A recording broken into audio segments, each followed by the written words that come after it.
What's the meaning of algicide?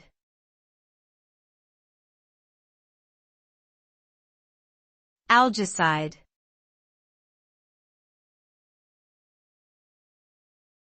Algicide.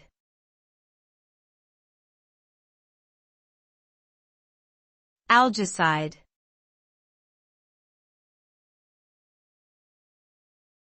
Algicide.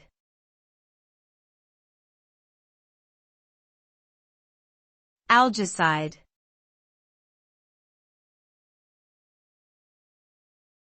Algicide is a substance or chemical agent that is used to kill or control the growth of algae.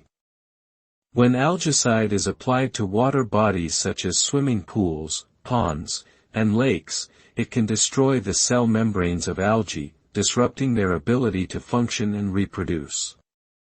This leads to a reduction in the overall amount of algae in the water and can improve water clarity and quality. Algicides come in different forms, including liquids and granules, and are used in varying concentrations depending on the situation at hand.